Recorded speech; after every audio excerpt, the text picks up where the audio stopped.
Dhanik Bharat Educational Institutions, Inter, IIT, JEE, NEET, admission opened. Chandragiri కూటమిలో విభేదాలు బయటపడ్డాయి. TDP MLA అక్రమాలపై డిప్యూటీ సీఎం పవన్ కళ్యాణ్ కు ఫిర్యాదు అందింది. చంద్రగిరిలో ఎమ్మెల్యే పులివర్తి నాని అక్రమాలపై డిప్యూటీ సీఎం కు కంప్లైంట్ చేశారు జనసేన ఇన్ఛార్జ్ దేవర్ మనోహర్. అక్రమ మైనింగ్ ను అరికట్టాలని పవన్ కళ్యాణ్ కు తెలిపారు దేవర్ మనోహర్. చంద్రగిరిలో అక్రమ మైనింగ్ వల్ల పర్యావరణాన్ని టీడీపీ నాయకులు నాశనం చేస్తున్నారని ఆ కంప్లైంట్లు పేర్కొన్నారు. ఎమ్మెల్యే పులివర్తి నాని భారీగా కమిషన్లు తీసుకుంటూ అక్రమ మైనింగ్ ను ప్రోత్సహిస్తున్నారని పవన్ కళ్యాణ్ కు ఫిర్యాదు అయితే అందింది. అక్కడ ఆ నియోజకవర్గంలో కూటమిలో ఉన్నటువంటి లుకలుకలు ఒక్కసారిగా బయటపడేటువంటి పరిస్థితి. దీనిపై మరిన్ని అప్డేట్స్ మా కరెస్పాండెంట్ కిరణ్ అందిస్తారు. కిరణ్, పులివర్తి నాని విషయంలో గతంలో వచ్చినటువంటి వివాదాలు కావచ్చు, విమర్శలు కావచ్చు, ఇప్పుడు నేరుగా డిప్యూటీ సీఎం పవన్ కళ్యాణ్కే జనసేన ఇన్ఛార్జ్ అక్కడ కంప్లైంట్ చేసినటువంటి సిచ్యువేషన్ మనోహర్ ఏంటి, ఏ విధంగా చూడాలంటారు? దీనికి సంబంధించి టీడీపీ అధిష్టానం మాత్రం పులివర్తి నాని విషయంలో ఒక్క మాట కూడా మాట్లాడటం లేదు, పులివర్తి నాని విషయంలో స్పందించడానికి కూడా నిరాకరిస్తున్నారు అనేటువంటి ఒక మాట ఏంటి, దాన్ని ఏ విధంగా చూడాలంటారు? మరి ఎన్నికలకు ముందు చంద్రగిరి నియోజకవర్గంలో టీడీపీ కూటమిలో ఉన్న నేతలందరూ కలిసి పనిచేశారు. వైసీపీకి సంబంధించిన చెవిరెడ్డి భాస్కర్ రెడ్డి కుమారుడు చెవిరెడ్డి మోహిత్ రెడ్డిని ఓడించారు. ఎన్నికలకు ముందు కూటమిలో ఉన్న లుకలుకలను పక్కన పెట్టి ఎన్నికలను సమన్వయంతో సమిష్టితో ఫైట్ చేసి అధికారంలోకి వచ్చిన టీడీపీ నేతలు, టీడీపీ కూటమి నేతలు ఏదైతే అధికారంలోకి వచ్చిన తర్వాత కూటమిలో విభేదాలు తలెత్తాయి. అటు చంద్రగిరి నియోజకవర్గంలో అక్రమ మైనింగ్ వల్ల పర్యావరణాన్ని ఎమ్మెల్యే పులివర్తి నాని దెబ్బతీస్తున్నారంటూ నేరుగా జనసేన నేతలు డిప్యూటీ సీఎం పవన్ కళ్యాణ్ ఫిర్యాదు చేశారు. పర్యావరణ అటవీ శాఖ మంత్రిగా పవన్ కళ్యాణ్ ఉన్నారు. ప్రకృతి సంపదను దోచుకుంటున్నారు.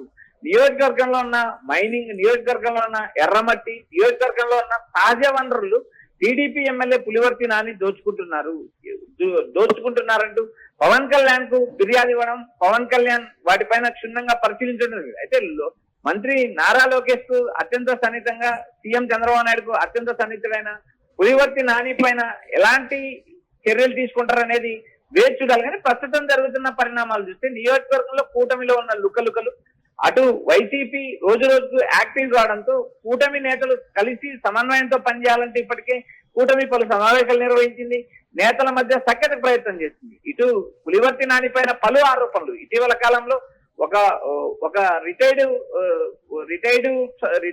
ఆర్టీఓకి సంబంధించిన వారు తక్కువ రేటుకు భూమి కొనుక్కొని తర్వాత అనతి కాలంలో 100 కోట్ల విలువ చేస్తుంది అనే నేపథ్యంలో భాగంగా పులివర్తి నాని ఆక్రమించుకున్నారనే ఆరోపణలు రావడం, ఆ పులివర్తి నాని పైన తీవ్రమైన ఆరోపణలు చేసి ఆరోపణలు వచ్చిన నేపథ్యంలో ఆయన విరుచుకుపడిన పరిస్థితి ఉంది. అవి కోర్టు కేసులు నడుస్తున్నాయి. అయితే ఇక్కడ ప్రతిపక్ష వైసీపీ నుంచే కాకుండా నేరుగా టీడీపీ కూటమిలో ఉన్న జనసేన, అటు బీజేపీ నేతల నుంచి కూడా తీవ్ర విమర్శలు ఎదుర్కొంటున్నారు. ఇటీవల బీజేపీ నేత తనకు పురుషోత్తం నాయుడు తనకు బంధువు అయినప్పటికీ పులివర్తి నాని నియోజకవర్గంలో సహజ వనరులు దోచుకోవడం కాక 100 కోట్లు దోపిడీ చేస్తున్నారు.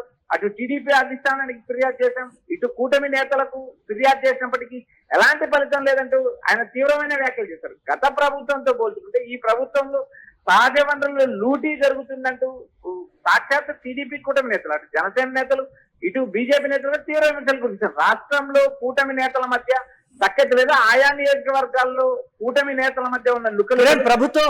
ప్రభుత్వం ఏర్పడిన తర్వాత టీడీపీ అంటే కూటమిలో లుకలుకలు వచ్చినటువంటి, అంటే అతి తొందరగా బయటకు వచ్చినటువంటి నియోజకవర్గాల్లో చంద్రగిరి నియోజకవర్గం కూడా ఒకటి. ఎందుకు టీడీపీ అధిష్టానం ఇంతమంది ఇన్నిసార్లు ఇన్ని విధాలుగా కంప్లైంట్ చేసినప్పటికీ నేరుగా పవన్ కళ్యాణ్ చంద్రబాబుకు చెప్పినప్పటికీ కూడా మౌనమే సమాధానంగా వచ్చింది అనేటువంటి ఒక విమర్శ చంద్రగిరి నియోజకవర్గంలో పర్టికులర్ గా జనసేన నేతల నుంచి వినిపిస్తున్నటువంటి పరిస్థితి. చంద్రబాబు అయినా సరే ఏం మాట్లాడలేకపోతున్నారు, లేకపోతే లోకేష్ దృష్టికి తీసుకెళ్లినా మౌనంగానే ఉంటున్నారు. ఈ విషయంలో పవన్ కళ్యాణ్ కూడా ఏమి మాట్లాడలేకపోతున్నారు అనేటువంటి కొన్ని విమర్శలు నియోజకవర్గంలో వినిపిస్తున్నాయి కదా కిరణ్, ఏంటి దీన్ని ఎలా చూడొచ్చు మనం?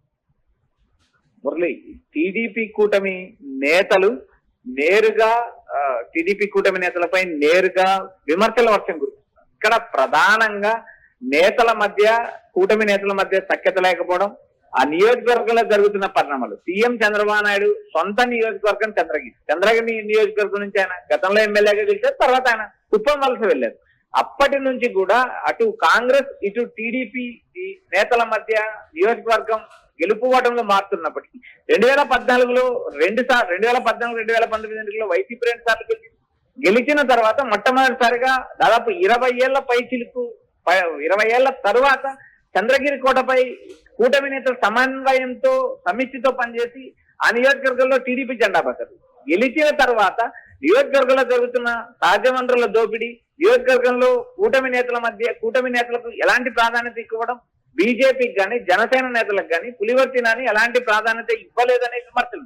ఈ నేపథ్యంలో భాగంగా నియోజకవర్గంలో జరుగుతున్న ప్రకృతి సంపద దోపిడీ, సహజ వనరుల దోపిడీ, మట్టి మైనింగ్ లాంటి వ్యవహారాలపై అటు పవన్ కళ్యాణ్ కు నేరుగా ఫిర్యాదు చేశారు. పవన్ కళ్యాణ్ ఏమాత్రం చర్యలు తీసుకుంటారా, లేక నేరుగా ఎమ్మెల్యే పులివర్తి నానితో మాట్లాడతారా, లేక టీడీపీ అధిష్టానానికి ఫిర్యాదు చేస్తారా అనేది చూడాలి. అయితే గతంలో జరిగిన వ్యవహారాలు గత ప్రభుత్వంతో పోల్చుకుంటే ఈ ప్రభుత్వంలో కూడా ఈ అక్రమ మైనింగ్ వ్యవహారాలు ప్రతి చోట జరుగుతున్నాయి. రాష్ట్ర వ్యాప్తంగా నేతల మధ్య ఇలాంటి ఆర్థిక వ్యవహారాలే కారణమవుతుంది. టీడీపీ ఎమ్మెల్యేల చోట జనసేన నేతలకు కానీ బీజేపీ నేతలకు ప్రయారిటీ ఇవ్వకపోవడం, కూటమి నేతల మధ్య లుక్కలుక్కలు రావడానికి, విభేదాలు రావడానికి ప్రధాన కారణం అవుతుంది. ఎందుకంటే ఎమ్మెల్యే ఉన్న చోట ఆయా పార్టీ గెలుపుకు కృషి చేసిన వారికి ప్రాధాన్యత ఇవ్వలేదనే విమర్శలు రాష్ట్ర వ్యాప్తంగానే ఈ నేపథ్యంలో భాగంగానే కూటమికి సమన్వయానికి కూడా కమిటీలు నియమించారు. జిల్లా కమిటీలు, రాష్ట్ర కమిటీలు, నియోజకవర్గ స్థాయిలో కమిటీలు నియమించినప్పటికీ కూడా నేతల మధ్య విభేదాలు కొనసాగుతున్నాయి. అయితే వచ్చే ఎన్నికల నాటికి పరిస్థితులు ఎలా ఉంటాయో చూడాలి. సీఎం చంద్రబాబు నాయుడు సొంత నియోజకవర్గం చంద్రగిరి నియోజకవర్గంలో ప్రకృతి వనరులు, సహజ వనరులు, అటు ఇసుక, మట్టి, అక్రమ మైనింగ్ పైన నేరుగా జనసేన నేతలు ఫిర్యాదు చేయడంతో ఈ వ్యవహారం చిలికి గాలికి వారైందంటే పవన్ కళ్యాణ్ ఎలాంటి నిర్ణయం తీసుకుంటారో, లేక టీడీపీ అధిష్టానానికి ఫిర్యాదు చేస్తారని వేచి చూడాలి. Right, thanks for updates Kiran. ఇక చంద్రగిరి కూటమిలో విభేదాలు ఒక్కసారిగా బయటపడ్డటువంటి పరిస్థితి. టీడీపీ ఎమ్మెల్యే అక్రమాలపై డిప్యూటీ సీఎం పవన్ కళ్యాణ్ కు కంప్లైంట్ అందింది అని అంటే కూటమిలో ఏ స్థాయిలో లుకలుకలు ఉన్నాయో కూడా అర్థమవుతోంది. చంద్రగిరి ఎమ్మెల్యే పులివర్తి నాని అక్రమాలపై డిప్యూటీ సీఎం కు కంప్లైంట్ చేశారు జనసేన ఇన్ఛార్జ్ దేవర మనోహర్. అక్రమ మైనింగ్ ను అరికట్టాలని పవన్ కళ్యాణ్ కు దేవర మనోహర్ తెలిపారు. చంద్రగిరిలో అక్రమ మైనింగ్ వల్ల పర్యావరణాన్ని టీడీపీ నాయకులు నాశనం చేస్తున్నారని ఒక కంప్లైంట్ ఇచ్చారు. ఎమ్మెల్యే పులివర్తి నాని భారీగా కమిషన్లు తీసుకుంటూ అక్రమ మైనింగ్ ప్రోత్సహిస్తున్నారని కూడా పవన్ కళ్యాణ్ కు కంప్లైంట్ అందింది. గతంలో కూడా కూటమిలో ఉన్నటువంటి విభేదాల నేపథ్యంలో పవన్ కళ్యాణ్ దృష్టికి, అలాగే పులివర్తి నాని విషయం చంద్రబాబు దృష్టికి తీసుకెళ్లినప్పటికీ కూడా చంద్రబాబు నుంచి మౌనమే సమాధానంగా వచ్చినటువంటి సిచ్యువేషన్. చూడాలి ఏ విధంగా ఉండబోతోందనేది.